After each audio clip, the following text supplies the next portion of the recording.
Hi, everybody. So thank you so much for checking out this video. This is the final lesson in the Creating Your Protagonist series.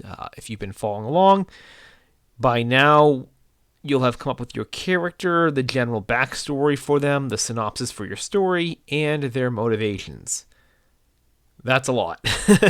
I'm going to go a little bit more into that in a minute here, but this is the last part. And so all we have to do now is come up with general obstacles. So we're going to go over just the general concept of obstacles for your character, and then from there we'll be set to start plotting, which I'll go over in next month's series. So video's not going to be too long. I'm going to jump right into it here, and yeah, hopefully, like I said, it won't take too long to go over this. This is kind of like the last day of class, right? You know, we're kind of wrapping up everything here. Not a whole lot to go over. A lot of the meat and a lot of what we had to work on came last week. So let's get right into it. Obstacles. So we're going to have surface level obstacles, which are what stands in the way of your character's surface level goal. It's often a plot related item. And you're going to have subconscious obstacles. So what stands in the way of your character's subconscious goal? This is often a bias or a misbelief.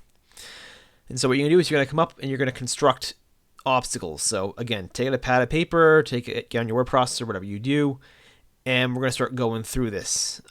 These are going to be related to their goals. So you're going to want to know from part 6 what your character's motivations are, both their service and their subconscious motivations.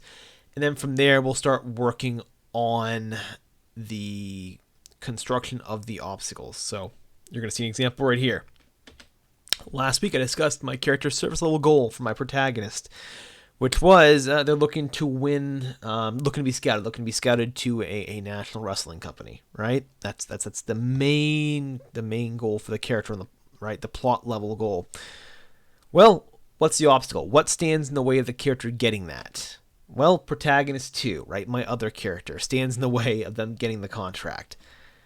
Very simple. Again, the service level things, generally speaking, are very simple because they're often plot-related items that you'll just know just by having a good synopsis and having a good, general idea of maybe what you want to work on. Okay.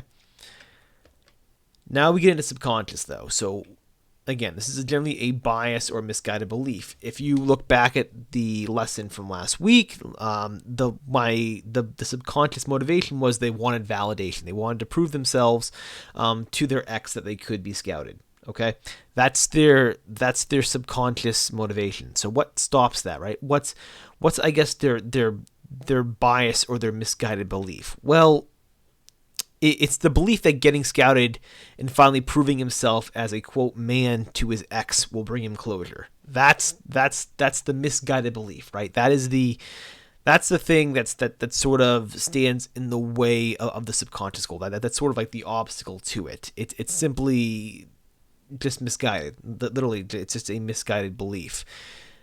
But this misguided belief informs informs the character's actions for the rest of the story, and it serves as, again, the subconscious motivator for why they're going after it. And so when you yourself construct these, again, going over this multiple times, once you have a good subconscious obstacle there, you can plot around that. You can plot around it. And oftentimes, as you're going to see, it's when you have a character that has a bias or a misguided belief about their subconscious, desire, that right there can make awesome plot ideas. That right there can basically make them their own worst enemy in a sense. You have so many things you can kind of play with once you get this on a plot level, once you have this down. So for right now, though, I just want you to kind of come up with what that is. So just the subconscious obstacle and what that might be. And this is pretty hard. This can be very, very difficult. It's not always a bias or a misguided belief. I've talked before about Harry Potter, for example, right? I've mentioned the earliest video here that his subconscious desire, what he really wants is he wants a family, right? Well, it's not so much a misguided belief. I mean, it's what it is that as the story goes on, his friends and those closest to him become his family, right? So it's not so much a misguided belief in that sense.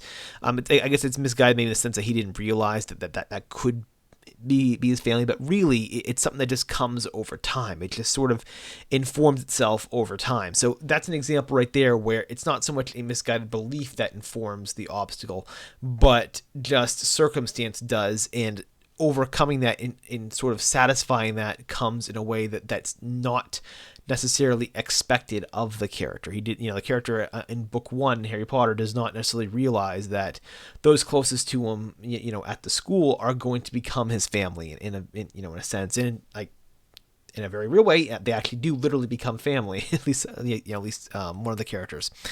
So that's basically what the obstacles are. So just come up with that yourself, what those might be, and then you're done. I mean, really, you're done. I'm going to get to right here, the bringing it all together part, but this is just a recap, right? So if you follow along with this series here, you have now at this point a general theme of ideas you want to explore with your story.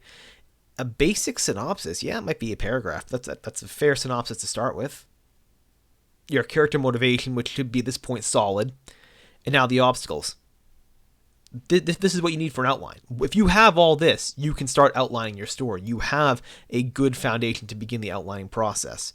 And again, I'm going to go over that next month in next month's lesson here. But if you're looking to start a story, I mean, you've got the foundation. You have that first kind of pillar of what you'll need to construct your story right here, which is, again, there are people that go through stories and don't get this. Like, there are people that will write entire first drafts and will never and still don't get all 4 of these items, or still won't have a good character motivation or understanding of an obstacle, and they have to go back and have to rewrite their whole story. They have to go through and redo this over again because they don't know it. They didn't put the time in at the beginning here, which is, again, why I've advocated for this series to kind of start my lessons that I'm doing on this channel, because I'd rather you not have to deal with that, right?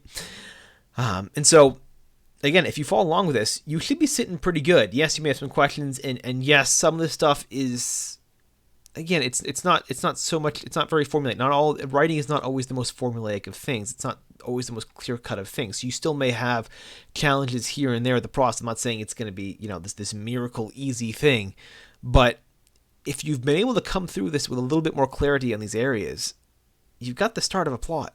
You have what it takes to begin the plotting process of your story.